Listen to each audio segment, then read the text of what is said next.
لەگەڵ دیاریکردنی وادەی هەڵبژاردننی پەرلەمانی کوردستان هێز و لایەنە سیاسیەکانی کوردستان ڕای جیاوازیان هەیە داواکاری بۆ گۆڕینی یاسای هەڵبژاردن و پێکهێنانی کۆمیسیۆنێکی نوێ زۆرترین باس و خواسکی لەسەرە. بەڵام فراکسیۆنی پارتی دموکراتی کوردستان لە پەرلەمان دووپاتی دەکاتەوە ئەوان پشتیوانی لە درێژەدان بەکارکردن بە یاسای هەڵبژاردن دەکەن و لەگەڵ هەموارکردنەوەی دانین. و ئێمەش وەکو فراکسیۆنی پارتی لە پەرلەمانی کوردستان کە لە ڕابردوودا لە حەب کۆبوونەوەی ڕابردوو دانوستانمان لەگەڵ لایەنە سیاسیەکان داوای ئەوەمان کرد کە لەسەر ئەساسی ئیستحقاقی ئینتیخابی وەک چۆن لە ساڵی 2014 ئەم کۆمیسیۆنە دروست بووە لە ئێستاشدا لەسەر هەمان بنەمای هەڵبژاردن بەرکەوتەی هەڵبژاردنەکانی ساڵی 2010 پەرلەمانی کوردستان کۆمیسیۆنە دروست ببێتەوە. بەڵام لە پێناوی ئەوەی کە هەڵبژاردنەکان لە یەکی دەی ئەم بەڕێوە بچن ئێمە مبادرەیەکی ترمان کردووە لەگەڵ سەرجەم فراکسیۆنە بەڕێزەکانی تر لە پەرلەمانی کوردستان کە ئەم کۆمیسیۆنەی هەیە وەکو خۆی کارا بکرێتەوە و لە دواتردا ئەم فەراغەی کە پارتی دموکراتی کوردستان هەیەی لەناو کۆمیسیۆنی هەڵبژاردن ئێمە بتوانین فەراغی خۆمان پڕ بکەین. لە بەرامبەردا فراکسیۆنی یەکێتی نیشتیمانی کوردستان لە پەرلەمانی کوردستان دووپاتی دەکاتەوە یاسای هەڵبژاردن ڕەهەندێکی نیشتیمانی هەیە و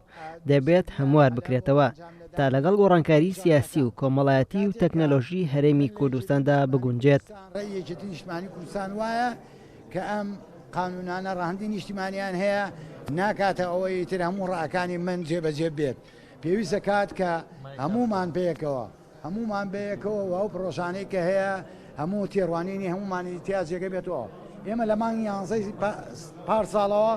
وتومانە پرۆژە ئامادەیە بۆی کە بتوانین قانونی انتخابات هەموار بکەینەوە. بەڵام کە پێشکەش نەکراوە بۆ ئەوەیە وتومانە ڕەهەندی نیشتیمانی هەیە پێویستە هێزە سیاسەکان بە یەکۆ دابنیشین ڕێبکەوین لەسەر مادە بە مادەی ئەوسا پێشکەشی سەرۆکاتی پەرلەمانی بکەین و بۆ کۆمیسیۆنیش بە هەمان شێوە بۆ ئێستا بەشێک لە هێزە سیاسەکان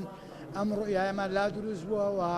ئەو پرۆژەیەمان نزیک کردوێتەوە لە یەک بۆ کۆی کە بڵێن پرۆژەیەکی نیشتیمانی بێ بۆی هەمواری یاسای هەڵبژاردننی ژمارەیەکی ساڵی 1992 پێ بکەین کە ئەو یاسایە 30 ساڵ لەمەوە بێژ دەرچووە خۆتان نەزانن لە ماوەی 30 ساڵە لە ڕووی سیاسی لە ڕووی کۆمەڵایەتی لە ڕووی ئابووری لە ڕووی تەکنۆلۆژیەوە گۆڕانکاریەکی زۆر بەسەر هەرێمی کوردستان هاتووە. فراکسیۆنی کۆمەڵی دادگەری دەڵێت ئەوان پشتیوانی لە هەموارکردنەوەی یاسای هەڵبژاردن دەکەن و ئەوەی بۆ بەرژەوەندی گشتی بێت پشتیوانی دەکەن. بۆیە ئێمە لەگەڵ ئەوەی هەڵبژاردن لە کاتی خۆیان بەڕێوە بچێەوە هەمواری یاسا و متمانە بە کۆمیسیۆن یاخود هەر میکانیزمێکی تر کە کۆمیسیۆن ئیدارەی پێ بکە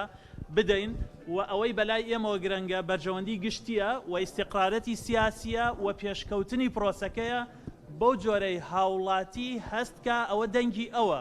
بە متمانەی ئەوەوە لە پەرلەمانەوە نوێنەرایەتیەکە و ئەوەی کە لە حکوومەت پێگەیەنێ بە متمانەی ئەو پێک هاتووە و نوێنەرایەتی خەڵکی کوردستانەکە و حکوومەت و دەسەڵاتەکانی هەر هەمووی ملکەچی بڕیار و چاودێری پەرلەمان. فراکسیۆنی یەکگرتووی ئیسلامیش دەڵێت بەو پێی هەڵبژاردن ڕەهەندێکی نیشتیمانی هەیە پشتیوانی لە هەڵبژاردن لە وادەی خۆیدا دەکەن. سەبارەت بە هەڵبژاردن یەکگرتووی ئیسلامی کوردستان سوورە لەسەرەوەی کە هەڵبژاردن لە کاتی خۆیان بکرێت چونکەوە ئیستحقاقێکی نیشتیمانیە بەڵام هەڵبژاردنێک کە دەنگدەری ناڕازی خەڵکی بێئومێد ستەم لێکراوان لەم هەرێمی کوردستانە ڕازی بکەوە ئاشت بکاتەوە بەوەی کە پرۆسەیەکی پاک و بێگرد بێ و تعبیر بێ لەو گۆڕانکاریە گەورەی کە لەم هەرێمی کوردستانەیە ڕووی داوە لە ناخ و لە قەناعات و لە ژیان و لە بژێوی و لە مقدراتی ئەم خەڵکی هەرێمی کوردستان کە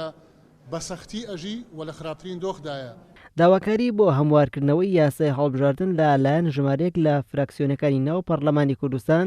خواستی گۆڕانکاریە لە سیستەمی هەڵبژاردن لا یەکبازنەیەوە بۆ فرەبازنەی و پڕکردنەوەی ئەو کلێنانەی لە یاساکەی ئێستادا هەیە.